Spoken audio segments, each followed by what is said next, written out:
them. But Alvarez to Chelsea, it is on. It is active. Chelsea will be sending in a proposal, Staffy, to the player first in the coming days to try and prize him away from Manchester City. Can you see Chelsea have already signed Tosin, who have no more financial issues?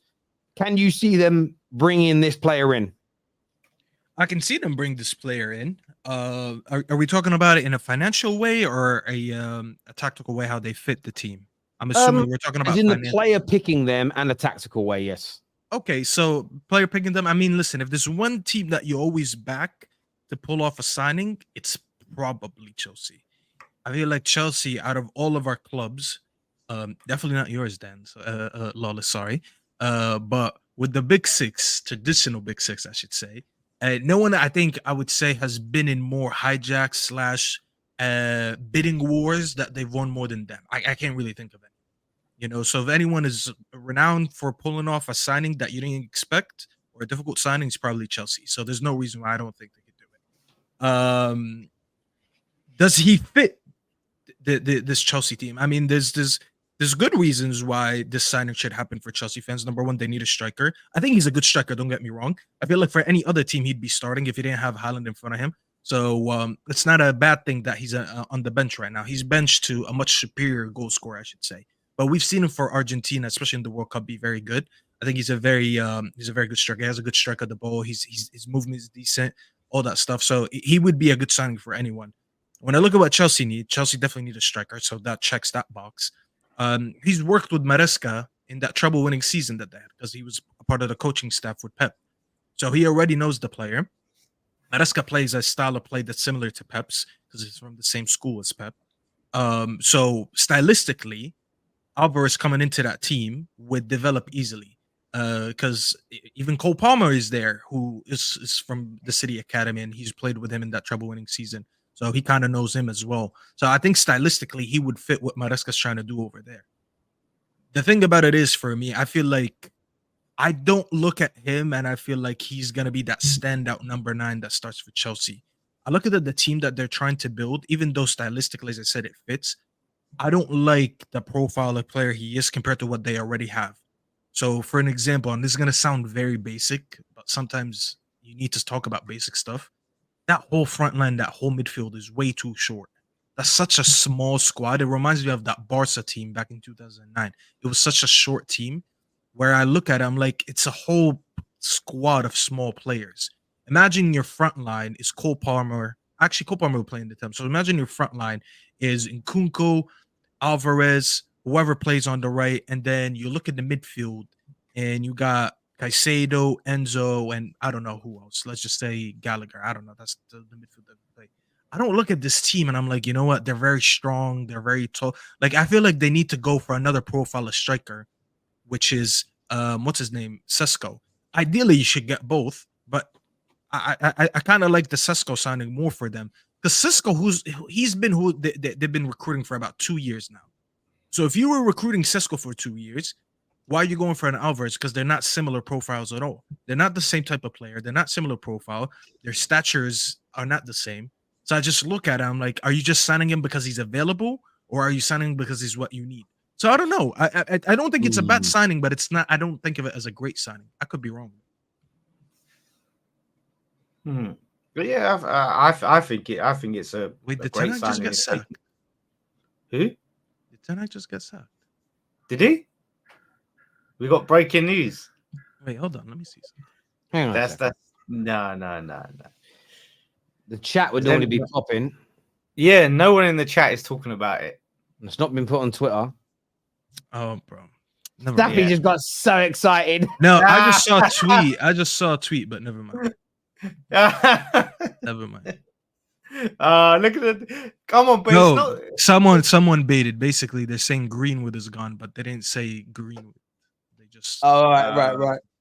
They just baited. Right. Anyways. Could be worse. You could have signed Southgate. See, that's how it works. I just saw that. I was like, wait, did we just get breaking news? You know that meme of DT where he's celebrating and then he stops? That's how some United fans are going to feel when it goes from like, Ten Hag Southgate's in. Yeah, there's going to be some that we will. Yeah, I hear you. I love it. So yeah, your opinion, Lawless, on Chelsea going for Alvarez.